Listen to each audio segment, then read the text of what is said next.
A high-velocity round whipped past us, tearing a 6-inch hole in a home's wooden pillars.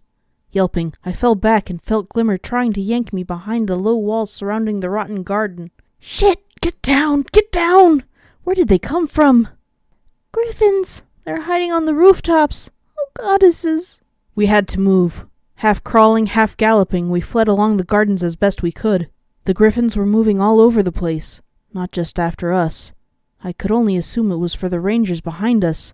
They had run out of the train station, shouting to stop us before we alerted Red-Eye to their presence. Reaching the end of the gardens, Glimmer glanced and saw the griffins either moving to cover the rangers' approach or reloading. Spurred on, we took the chance and ran into the open to reach what looked like a subway entrance. Murky, just watch the road. They've been dropping mines. They're still following us. Indeed they were.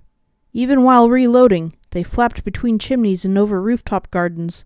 Then I heard a soft ping of metal hitting the ground. What was that? I said they're dropping Watch out! It leapt up from the asphalt, a curious stick of metal and plastic. Glimmer dragged me to the ground, flattening us down as much as she could, her body laying over me. The small stick bounced again, before detonating right above us. My ears were searing with pain. My entire body felt like I had just belly-flopped into a river and my vision was hazy. Crying with a headache, sound returned only gradually. My front right hoof was bleeding badly. I could see a small shard of metal stuck in it. I clutched it close, whimpering and crying out. Behind me, the battle started proper as the rangers engaged. Clenching my teeth to try and bite down the pain, I rolled up. Only now I noticed that Glimmer was struggling to even stand up about 10 feet away. Her flank and torso bore multiple small wounds. Her blood was oddly hard to see along her red robes. Limping, I tried to move over to her. Glimmer, you... I think just shrapnel. Murky, you alright? Hold on. We'll get out of here. We'll all get out of here. Just a little further. We tried to move, but avoiding other mines and our injuries reduced our speed to a crawl. The subway entrance was only perhaps 20 meters ahead, the bank not more than half a mile. We were so close, but at this rate, it may as well have been in Appaloosa. Where's Brimstone?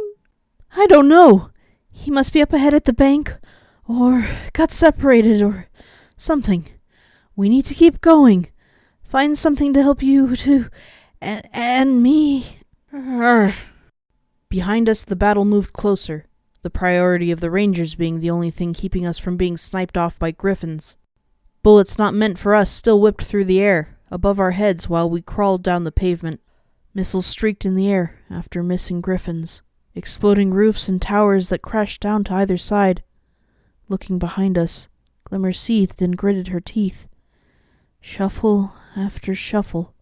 We stayed apart, so we became less of a target, one of us roughly on either side of the street.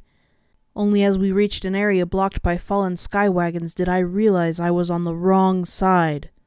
Ducking back, I retreated onto the veranda of stone-walled and wooden-roofed home, cowering just behind the inner fence of the suburban building next to the table still bearing abandoned plates. Between her and I lay mines and a lot of gunfire. The rangers are still on the same street. Keep going! Keep going! My leg. I know, but we need to go now. Get to me. Inside, Murky. We're almost there. Please, Celestia, give me the courage to cross that road and get to the metro station with her. Feeling woozy, probably from blood loss, I tried to push myself to... Without warning, a stray missile from the raging battle down the street rocketed past a very lucky griffin. Exploding above me, I screamed as wood and chunks of stone fell on all sides. Glancing upward, I saw almost every supporting beam on the veranda, and the upper floor had been knocked out. It began to creak ominously. "Watch the building!" Glimmerlight screamed from across the street. It's coming down!" I wanted to move, but my limbs had locked up in fear. Just staring upwards, I felt unwilling to run into a mined area behind me, but staying here meant... What was I meant to do? The last thought through my head as the building began to crumble was a quick thought that any of the others, Glimmer, Brimstone, Little Pip, they would have known what to do when caught between all this. But I didn't. The most I brought myself to do was dive under a strong-looking table sitting on the veranda. There wasn't even any pain, just a crushing envelopment and the dulling of all my senses. The table bent out, before dropping down on one side and banging my forehead from above. And with that, I felt my consciousness mercifully give out amongst the crashing tide of wood falling atop me. What must have been only seconds later, I groggily opened my eyes again, feeling like I'd been woken far too soon. Hearing as though I was beneath water, and seeing through misted eyes, I realized the wreckage had almost entirely buried me. Everything felt hazy, and a splitting pain pierced through my skull, like a pink and white blur. I saw Glimmerlight trying to crawl over the street under fire. "Oh no, Murky! Murky!"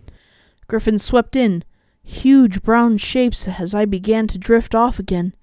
"No! Get off me! Get off! My friend! He's still in... Ah!" Finally, the darkness won out. The pain in my skull flared and built, leaving me alone, covered by rubble.